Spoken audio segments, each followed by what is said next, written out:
তোমালোকলৈ প্ৰীতি আৰু শুভেচ্ছা জনাই আজিৰ পাঠ আৰম্ভ কৰিব লৈছোঁ। আজিৰ পাঠত মই তোমালোকক লেন্স ইকুৱেশ্যন সম্পৰ্কে ক'ম। এইটো 10মান শ্ৰেণীৰ পাঠ। তোমালোকৰ কিতাপত লেন্স ইকুৱেশ্যনটো কেনেদৰে প্ৰতিষ্ঠা হৈছে কিতাপত দিয়া নাই। তথাপিতো তোমালোকৰ কিতাপত যদিও নাই, মই এইটো কেনেদৰে প্ৰতিষ্ঠা হৈছে কৰি দেখুৱাই দিছোঁ। তোমালোকে ভালদৰে চাবা, কিয়নো তোমালোকৰ এই কনচেপ্টটো ক্লিয়াৰ হোৱাটো অত্যন্ত প্ৰয়োজন। তোমালোকে তেতিয়া কি কৰিব পাৰিবা, লেন্স ইকুৱেশ্যনটো ভালদৰে জানিলে, কেনেদৰে প্ৰতিষ্ঠা হৈছে তাৰ বিষয়ে জানিলে তোমালোকে ইয়াৰ লগত জড়িত অংকবিলাক কৰিবলৈ সহজ পাবা। যিহেতু কনচেপ্টটো ক্লিয়াৰ নকৰাকৈ মুখস্থ বিদ্যা কৰি কোনো লাভ নাই। সেইকাৰণে তোমালোকে কনচেপ্ট ক্লিয়াৰ কৰিবলৈ এই লেন্স ইকুৱেশ্যনটো কেনেদৰে প্ৰতিষ্ঠা হৈছে তাক চোৱাটো অত্যন্ত প্ৰয়োজন। তোমালোকে চাবা। বাৰু ছাত্ৰ ছাত্ৰীসকল, আমি এতিয়া এই লেন্স সমীকৰণ কেনেকৈ প্ৰতিষ্ঠা কৰিছে চাওঁ আহা। এইখন এখন উত্তল লেন্স। ইয়াত চোৱা, এ বি লক্ষ্যবস্তুৰ পৰা এই ৰশ্মি আহি লেন্সত প্ৰতিফলিত হৈ লেন্সখনৰ অন্যটো ফ'কাছ বিন্দু F2এদি গৈ এ ড্ৰেছ বিন্দু পাইছেগৈ। অন্য এটা ৰশ্মি এ বিন্দুৰ পৰা লেন্সখনৰ আলোক কেন্দ্ৰইদি গৈ এ ড্ৰেছ বিন্দু পাইছেগৈ। ৰশ্মি দুটাই এ ড্ৰেছ বিন্দুত কটাকটি কৰিছে, গতিকে এ বিন্দুৰ প্ৰতিবিম্ব এ ড্ৰেছ বিন্দুতেই সৃষ্টি হ'ব।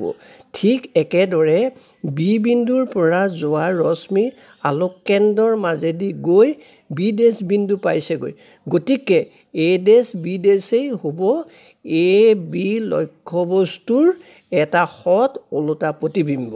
এতিয়া কথা হ'ল কি, এ বিন্দুৰ পৰা অহা ৰশ্মি লেন্সত প্ৰতিফলিত হৈ আলোক কেন্দ্ৰৰ মাজেদি গৈ এ ড্ৰেছ বিন্দু পালেগৈ। ঠিক একেদৰে আকৌ বি বিন্দুৰ পৰা অহা ৰশ্মি মুখ্য অক্ষৰ ওপৰে আলোক কেন্দ্ৰৰ মাজেদি গৈ বি ড্ৰেছ বিন্দু পালেগৈ আৰু প্ৰতিবিম্ব গঠন কৰিলে। এই দুটা ৰশ্মি আৰু লক্ষ্যবস্তু মিলি এই ত্ৰিভুজটো সৃষ্টি কৰিলে। ঠিক একেদৰে এইফালে প্ৰতিফলিত এই ৰশ্মি দুটা আৰু এই প্ৰতিবিম্বটো লগ লাগি এই ত্ৰিভুজটো সৃষ্টি কৰিলে। এতিয়া এই ত্ৰিভুজ দুটাৰ এই দুটা কোণ সমান হ'ব, কাৰণ বিপৰীত কোণ। আকৌ এই ত্ৰিভুজ দুটাৰ এইটোও 90 ডিগ্ৰী কোণ, এইটোও 90 ডিগ্ৰী কোণ। গতিকে দুটা ত্ৰিভুজ যেতিয়া ত্ৰিভুজ দুটাৰ সমান হ'ল, গতিকে তৃতীয় কোণটো ইহঁতৰ সমান হ'ব, অৰ্থাৎ ত্ৰিভুজ দুটা সদৃশ হ'ব। এতিয়া আমি জানো যে সদৃশ ত্ৰিভুজৰ একে একে বাহুবোৰৰ অনুপাত সদায় সমান হয়। গতিকে এই ত্ৰিভুজ দুটাৰ এ ড্ৰেছ বি ড্ৰেছ অৰ্থাৎ এইচ ড্ৰেছ মানে প্ৰতিবিম্বটোৰ উচ্চতা আৰু এ বি অৰ্থাৎ এইচ অৰ্থাৎ লক্ষ্যবস্তুটোৰ উচ্চতা অনুপাত সমান বি ড্ৰেছ অ' মানে আলোক কেন্দ্ৰৰ পৰা প্ৰতিবিম্বৰ মাজৰ দূৰত্ব ভি আৰু বি অ' মানে লক্ষ্যবস্তু আৰু আলোক কেন্দ্ৰৰ মাজৰ দূৰত্ব অৰ্থাৎ ইউ লক্ষ্যবস্তুৰ দূৰত্ব, তাৰ অনুপাত সমান হ'ব। অৰ্থাৎ H dash by H is equal to V by U, এই সমীকৰণটো পাম। হ'ল। এতিয়া আকৌ চোৱা, এতিয়া লক্ষ্যবস্তু এ বিৰ এৰ পৰা অহা ৰশ্মি লেন্সত প্ৰতিফলিত হৈ F2ৰ মাজেদি গৈ এ ড্ৰেছ বিন্দু পাইছে। ইয়াত লক্ষ্যবস্তু এ বিৰ বি বিন্দুৰ পৰা অহা ৰশ্মি আলোক কেন্দ্ৰৰ মাজেদি আহি বি ড্ৰেছ বিন্দু পাইছেহি আৰু বি ড্ৰেছ এ ড্ৰেছ প্ৰতিবিম্ব সৃষ্টি কৰিছে। এতিয়া চোৱা, ফ'কাছৰ এইফালে সৃষ্টি হোৱা এইটো এটা ত্ৰিভুজ, আকৌ প্ৰিন্সিপাল এক্সিছৰ ওপৰ ফালে লেন্সৰ লগত সৃষ্টি কৰিছে এইটো এটা ত্ৰিভুজ। এই ত্ৰিভুজ দুটাৰ দুটা কোণ সমান, এই কোণ দুটা সমান, কাৰণ এই দুটা বিপৰীত কোণ। আকৌ এই দুটা 90 ডিগ্ৰী কোণ। গতিকে ত্ৰিভুজ দুটাৰ যিহেতু দুটা কোণ সমান হ'লেই তৃতীয় কোণটো ত্ৰিভুজ দুটাৰ সমানেই হ'ব। গতিকে ত্ৰিভুজ দুটা সদৃশ ত্ৰিভুজ হ'ব। আকৌ চাবা, এই অংশটোৰ উচ্চতা এইচেই হ'ব, কিয়নো আপতিত ৰশ্মি মুখ্য অক্ষৰ সমান্তৰালভাৱে আহিছিল। গতিকে লেন্সৰ এই অংশটোৰ উচ্চতাক h বুলি ধৰিব পাৰিম। গতিকে এই সদৃশ ত্ৰিভুজ দুটাৰ h ডেছ বাই h সমান v minus f by f হ'ব। কিয়নো v মাইনাছ f কিয় ধৰিলোঁ জানানে? ইয়াৰ পৰা ইয়াৰ সৰ্বমুঠ দূৰত্ব হৈছে কিমান? v। কিন্তু আমাক লাগে কোনকণ? এই অংশকণ লাগে। আৰু এই অংশকণৰ দূৰত্বটো উলিয়াবলৈ যাওঁতে আমি এই অংশকণ বাদ দিব লাগিব। আৰু বাদ দিব লাগিব কাৰণে আমি কি কৰিছোঁ? টোটেল দূৰত্ব ভিৰ পৰা এই দূৰত্ব অৰ্থাৎ এফটো মাইনাছ কৰি দিছোঁ। গতিকে আমি সমীকৰণটো পাম কি? h dash by f is equal to v minus f by f পাম। হ'ব? আমি 1 নম্বৰ সমীকৰণত পাইছিলোঁ h dash by h is equal to v by u পাইছিলোঁ। আকৌ আমি পালোঁ h dash by h is equal to v minus f by f। এইটো আমি 2 নম্বৰ সমীকৰণত পালোঁ। এতিয়া এই সমীকৰণ দুটাৰ পৰা আমি ক'ব পাৰিম v by u is equal to v minus f by f। এই সমীকৰণটো আমি উলিয়াই দিব পাৰিম। এতিয়া ইয়াক যদি আমি কেলকুলেশ্যন কৰোঁ আমি পাম কি? এতিয়া vf is equal uv minus uf হ'ব। আকৌ এই সমীকৰণটোক এই অংশটোক যদি আমি uvfৰে হৰণ কৰি দিওঁ তেতিয়া আমি পাম 1 by u is equal to 1 by f minus 1 by v। এতিয়া এইখিনিলৈকে আমি এইখিনিয়ে আমি পালোঁ। ইয়াৰ পিছত আমি বেলেগ এটা কথালৈ অকণমান আকৌ মন কৰিব লাগিব। সেই কথাটো তোমালোকে আকৌ চাই লোৱা। এতিয়া আমি নিউ কাৰ্টেছিয়ান চাইন কনভেনশ্যন নীতিৰ কথাটো মনত ৰাখিব লাগিব। মিৰৰ ইকুৱেশ্যনৰ ক্ষেত্ৰত যি নিউ কাৰ্টেছিয়ান চাইন কনভেনশ্যন নীতি মানিছিলোঁ ইয়াৰ ক্ষেত্ৰতো আমি মানিব লাগিব। এই নীতিমতে আমি লেন্সখন যদি এনেদৰে ৰাখি লওঁ তেতিয়া এই চাৰিটা অংশৰ এক্স ডেছৰ ফালে থকা অংশক নিগেটিভ, এক্সৰ ফালে থকা অংশক পজিটিভ ধৰিব লাগিব।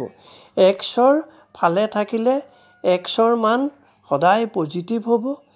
ঠিক একেদৰে ৱাই ফালে গ'লে এক্স ডেছ অক্ষৰ ওপৰ ফালে গ'লে ৱাই ডেছ ৱাই অক্ষৰ ওপৰ ফালে ৱাইৰ ফালে গ'লে পজিটিভ আৰু ৱাই ডেছৰ ফালে গ'লে মান অৰ্থাৎ তল ফালে গ'লে মান নিগেটিভ ধৰিব লাগিব। এতিয়া চোৱা এই লেন্সখনৰ লক্ষ্যবস্তু ক'ত আছে? এক্স ডেছৰ ফালে আছে অৰ্থাৎ নিগেটিভ কোৱাড্ৰেণ্টত আছে। গতিকে ইয়াৰ দূৰত্বক অৰ্থাৎ এক্স ডেছ আৰু অ'ৰ মাজৰ দূৰত্বক আমি ধৰিব লাগিব নিগেটিভ। মন কৰা ইয়াত এক্স ডেছ এক্স অক্ষডালেই লেন্সখনৰ মুখ্য অক্ষ মানে প্ৰিন্সিপাল এক্সিছৰ দৰে হৈ আছে বা প্ৰিন্সিপাল এক্সিছ ধৰি লোৱা হৈছে। গতিকে এই এক্সৰ ফালে থকা প্ৰতিবিম্বৰ দূৰত্বক ধনাত্মক ধৰিব লাগিব কাৰণ প্ৰতিবিম্ব এক্স ডেছ এক্স অক্ষৰ এক্সৰ ফালে আছে। অন্যহাতে আকৌ অবজেক্টৰ উচ্চতা পজিটিভ ধৰিব লাগিব কিয়নো এই উচ্চতা ৱাই ডেছ ৱাই অক্ষৰ ৱাইৰ ফালে অৰ্থাৎ ওপৰ ফালে আছে। আকৌ অন্যফালে এক্স ডেছ এক্স অক্ষৰ তলফালে প্ৰতিবিম্বৰ উচ্চতা আছে অৰ্থাৎ এক্স ডেছ অক্ষৰ ৱাই ডেছৰ ফালে থকাৰ কাৰণে ইয়াক আমি ধৰিব লাগিব প্ৰতিবিম্বৰ উচ্চতাক ধৰিব লাগিব নিগেটিভ। বুজি পালা? এই চাইন কনভেনশ্যন নিয়মটো আমি মানি চলিব লাগিব। এতিয়া আমি এই চাইন কনভেনশ্যন নীতিমতে যদি ইতিমধ্যে পোৱা সমীকৰণ 1 by u is equal 1 by f minus 1 by with sign সংযোগ কৰোঁ তেতিয়া আমি লেন্স সমীকৰণটো পাই যাম। এই নীতিমতে লক্ষ্যবস্তুৰ পৰা লেন্সৰ দূৰত্ব ইউক নিগেটিভ মাইনাছ ধৰিব লাগিব কাৰণ ইউ অৰ্থাৎ লক্ষ্যবস্তুৰ দূৰত্ব অবজেক্টৰ ডিষ্টেঞ্চটো ক'ত আছে? নিগেটিভ কোৱাড্ৰেণ্টত আছে। আকৌ লেন্স আৰু প্ৰতিবিম্বৰ মাজৰ দূৰত্বক ভিক পজিটিভ ধৰিব লাগিব কাৰণ এই ইমেজ বা প্ৰতিবিম্ব লেন্সৰ পজিটিভ কোৱাড্ৰেণ্টত আছে এই চিনকেইটা ব্যৱহাৰ কৰিলে আমি লেন্স সমীকৰণটো পাম আৰু এই এফটো আমি পজিটিভ ধৰিব লাগিব কিয় ধৰিব লাগিব এই এফটো আমি এই ক্যালকুলেশনটো কৰ পৰা কৰিছো ক্যালকুলেশন কৰিছো এই সমীকৰণটোৰ পৰা আৰু এই সমীকৰণত এই এফটো যেহেতু পজিটিভ আছে সেইকাৰণে আমি পজিটিভ ধৰি ল'ব লাগিব ধৰি লৈ যদি আমি কৰোঁ তেতিয়া আমি লেন্স সমীকৰণটো পাই যাম এই সমীকৰণটোত আমি চিন বহোৱাৰ লগে লগে আমি পাম -1/u is equal to +1/f minus bracket +1/v bracket সম্পূৰ্ণ আৰু এইটো সম্পূৰ্ণ ক্যালকুলেশন কৰি দিয়াৰ লগে লগে আমি পাম 1/f is equal to 1/v minus 1/u এইটোৱে হৈছে আমাৰ লেন্স সমীকৰণ আকৌ আমি ইমেজৰ ম্যাগনিফিকেশন অৰ্থাৎ প্ৰতিবিম্বৰ বিবৰ্ধন সম্পৰ্কেও এটা ইকুৱেশ্যন পাম ইয়াত চোৱা প্ৰতিবিম্বৰ বিবৰ্ধন m is equal প্ৰতিবিম্বৰ উচ্চতা h dash divide by লক্ষ্যবস্তুৰ উচ্চতা h is equal to প্ৰতিবিম্বৰ দূৰত্ব v divide by লক্ষ্যবস্তুৰ দূৰত্ব u হ'ব এটা এই m সমান h dash by h is equal v by u পাম এটা ইয়াত আমি চাওঁচোন যেহেতু প্ৰতিবিম্বৰ উচ্চতা নিগেটিভ আছে মানে এক্সিছৰ তলফালে আছে সেইকাৰণে h ডেছৰ আগত আমি মাইনাস দিব লাগিব আকৌ লক্ষ্যবস্তুৰ যেহেতু নিগেটিভ কোৱাড্ৰেণ্টত আছে মানে ইউৰ দূৰত্বটোৰ কথা কৈছো লক্ষ্যবস্তুৰ দূৰত্ব যেহেতু নিগেটিভ কোৱাড্ৰেণ্টত আছে সেইকাৰণে ইউৰ আগত এটা আমি মাইনাস চিন দিব লাগিব এটা দুইফালে মাইনাস চিন দি দিয়াৰ লগে লগে minus h dash by h is equal to v by minus u হল এটা সমান চিনৰ দুইফালে মাইনাস আছে সেইকাৰণে মাইনাসে কটা গল কটা যোৱাৰ লগে লগে আমি পামগে m is equal h dash by h is equal to v by u এনেদৰে আমি এই বিবৰ্ধনৰ সম্পৰ্কটো লিখিব পাৰো তোমালোকক মই লেন্স ইকুৱেশ্যন সম্পৰ্কে ইমানখিনিয়ে ক'লো তোমালোকে কিতাপৰ লগত সংগতি ৰাখি ভিডিঅ'টো চাবা তোমালোকে যদি প্ৰেক্টিছ কৰা ইয়াৰ লগত জড়িত অংকখিনি কৰা তোমালোকে অতি সহজে পাৰিবা মনত ৰাখিবা practice makes a man perfect if you be perfect one you need to practice okay